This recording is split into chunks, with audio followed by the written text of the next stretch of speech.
Hello folks, I don't know if anyone is there live for this. I was just out for about on Sunday afternoon. I've come southwest of Carenton to the village of Graignes, which if you are a World War II TV regular, you will know we have covered it a couple of times because it is the village where elements of the 507th Regiment, about 150 guys, got cut off for about a week. The 17th SS Division were on their way to Carenton. There was a battle here, and a number of American paratroopers and French Marines were killed. The 17th SS being responsible for murdering some of the prisoners that were taken, some of the French civilians. But the reason I've come here today, lovely, beautiful, sunny day, and hi Rob from History Explorer. You've just watched the Graignes video. Well, the reason I've come here today is, and I apologise. When I've got my phone on my gimbal to stabilize it, I cannot use a microphone, so it could be very affected by the wind today. But the reason I've come here is for this. Basically, we have the flooding as it would have been in June 1944. So you've probably heard me talk about the flooding in Normandy before. The issue was the Germans knew the invasion was coming. So as you can see my gimbal in the camera shot there, never mind. I'll try and change that for next time. Let me see if I can shuffle it along a little bit. Hang on. Bear with me. It's got rid of some of it. No, hang on, now it's falling over. Hang on, get back to where I was before. Yeah, the Germans knew the invasion was coming, and what they did is they closed all the lock gates up near Carenton, Barquette locks. The water backed up, couldn't escape the sea, and created huge areas of flooding. So Graignes, which we're in, was essentially an island that day. And you can see over there, and I've got a brand new phone, by the way. This is a brand new Samsung S23 for doing this kind of work. So the wind may affect this over here. So over there, beyond those hills, that's Tribehu. Then beyond that is Carenton. Then more northerly will take us eventually towards Isny-sur-Mer, and then to the right, Omaha Beach. But this is a good opportunity to show the floods. So you can see it down there. Beautiful skies, isn't it, today? So Graignes was, as I said a minute ago, surrounded by water. I just thought I'd show you what it looked like with the water around it. If you remember the stories we've done about this story, remember the Rigaud sisters, Martha and Odette, who were the ones that helped out by going out into the water, getting equipment from the equipment bundles. Well, they were in the spur, the headland you can see over there. You can see there's a grey building with windows in it. Well, you can see there's a spur of land goes out right into the middle of the water there. And traditionally, this area was fishing. You know, the kind of fishing you get in Louisiana with flat bottom boats. And the Rigaud family lived down that area, up that spur of land, where you had a boat moored to the back garden of your house, a little sort of jetty coming off the back garden of your house. And that's where members of the 507th kind of came out, who've been misdropped. They're about 15 to 20 miles away from their drop zone here in the middle of the night, and found out they were in Graignes with this high ground. And I'll take you back to the other side of town. I think there's some flooding around the other side as well. And I have to reset my camera because you can see the part of my gimbal there, bottom right-hand corner. So it's a brand new phone. I have to go through the gate. Next one. The gate.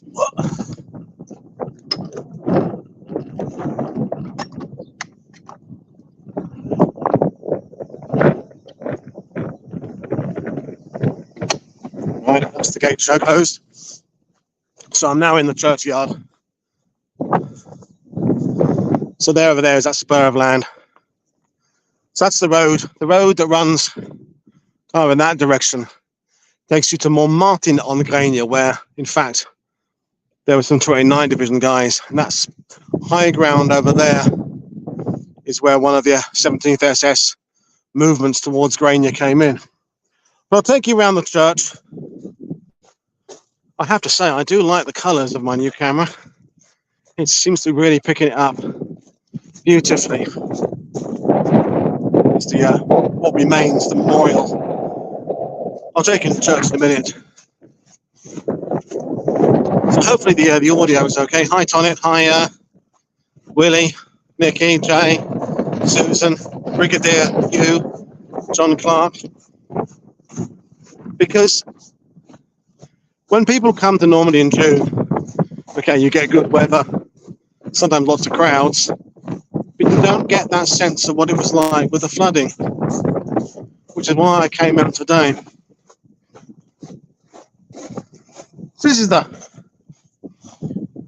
the southwest side, southeast side of Graignes, and so you can see over there behind the buildings, the entire town was almost surrounded. Now, for completists among you, those who know the story, when on June the 11th, the Germans attacked, the Americans had an observer in the belfry of the church tower there who was knocked out by one of the first artillery strikes by the Germans. Well, the artillery the Germans brought up, and there's some questions whether it was 88 or something else. But if you look on the horizon over there, there's something kind of shining. I think it's wet in the field there. Well, that is just about exactly where the artillery was. I know that because a Belgian researcher called Mark van der Beweide came here 2 or 3 years ago, maybe more than that now, traipsed around those fields, speaking to farmers, and he found out that's where the artillery was. So over there, where the artillery rounds came in, and the first couple of shots, the commander here, Major Johnston, was killed by one of the first bursts, and the lieutenant who was in the belfry observing for the Americans, observing for their mortars, was also killed by that first shot. But to be honest, I'm not doing a complete history lesson of the Battle of Graignes here today. I just wanted to show you the floods. So you can see over there in the background, the floods. So that takes us right off towards Saint-Lô in the background there. So Graignes ended up being an entire island surrounded by water. So JD's been here filming, but JD hasn't been here in November when the floods are in place. So for those who don't know what the monument looks like, although I'm sure you do, you either see my videos or JD's. And I bet the wind is a bit problematic now. I'll get inside the middle of the church and it'll cut out the wind.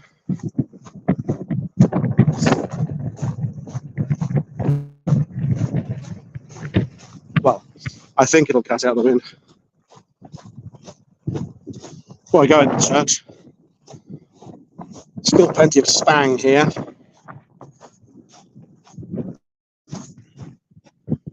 On the side of the stone here. Bullet holes there. Bullet holes there.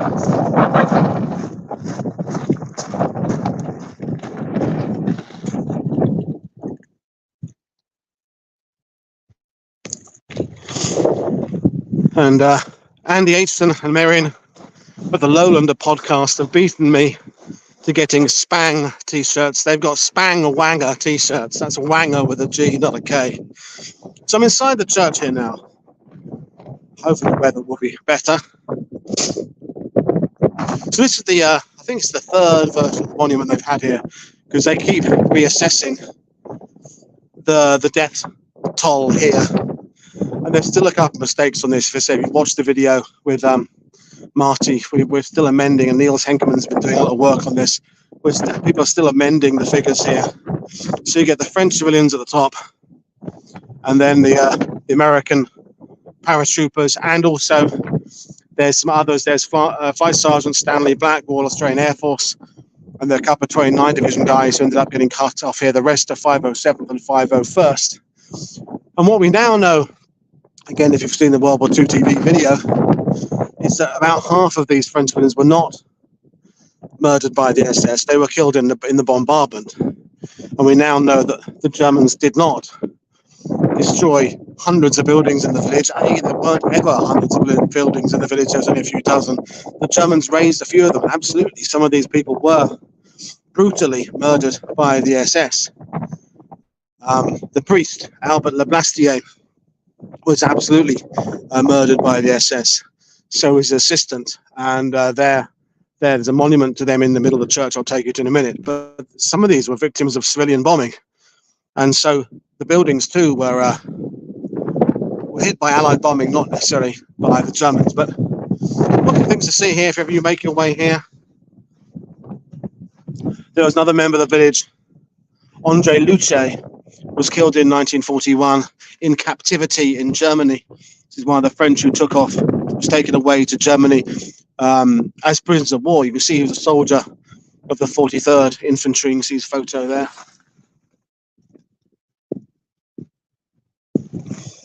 And there's an American flag. The first monument here was in 1949. And it was the then ambassador, American ambassador to France, Mr. David Proof. And but I just really came here to show you the floods. So I'll go back to the bottom end of the church, show you the floods once again. Oh, hang on, I'll show you the plaque to the priest. There's my shadow there.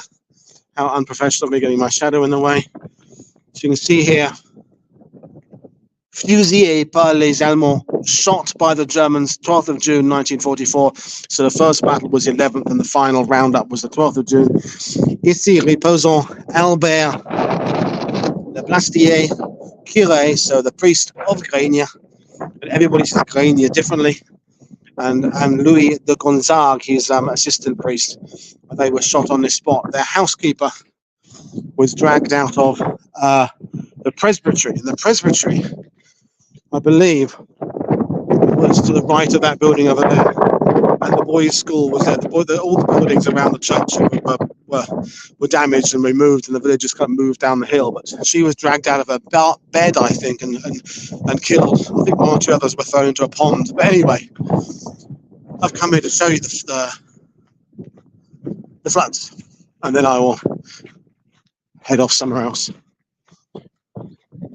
So is the video quality okay? It looks okay from my end. Seems to be partially getting a 5G signal down here, which is crazy given how in the middle of nowhere we are. I can't even get 5G in my house in Bayeux. And I'll go back one more time.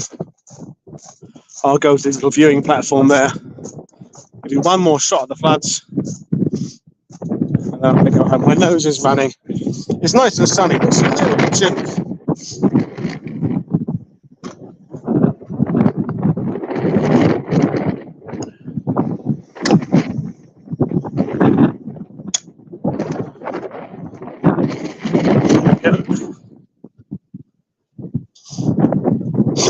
Last time I was here was with the author and historian James Fenelon, who's coming over. So typically in this kind of area, this information panel is more about the flora and fauna. But it does afford us what you can see from here: the church in Saint Georges de Bohon. Then you've got Auvers-Mertis, which is where Teddy Roosevelt Jr. died on June the 13th, the day after Graignes was fought over. And you can see on a clear day the water tower in Carenton, the church in Saint-Combe-du-Mont, the church in Carenton as well. So I'll just pan the camera up. The colours do look beautiful. So there we are. If you ever wanted to see what Graignes was like in the floods, this is what Graignes looked like, surrounded by water. So you can really understand when you're standing here why the group of paratroopers decided to make a defensive position here and not try to move off on the few roads there were through these floods towards the drop zones. You know, your movement is very limited by this water. And in case you're wondering why it floods, well, it just naturally floods. Normandy gets a lot of French rainfall, or rainfall for France, and it's been an exceptionally wet autumn. And so I saw someone else's photos a few days ago, decided I would come here and show you this. So, yes, Smedley, it is a bit wet here. The story behind everything, Seager, well, I mean, the story is not everything we know about this battle is 100% true, but the basic story remains the same. There was a group of 150 or so paratroopers here. They were cut off. The Germans did engage them. The things that aren't true is that this did not delay the Germans' 17th SS Division getting to Carenton.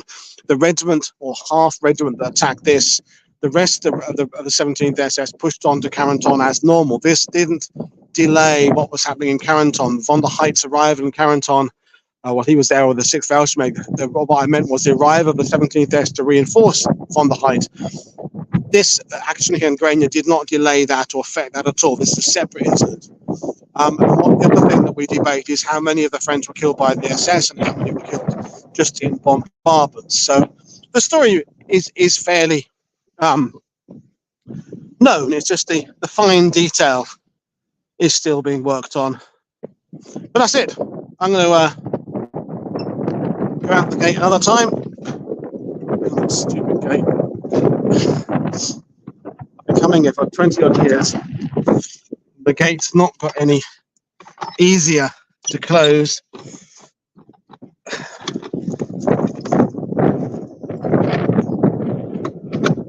There we are, done it. Right. I'm going to leave it here and say cheers, everybody. Have a good weekend. Don't forget to join us for Economy Week starting tomorrow evening. And I will see you then.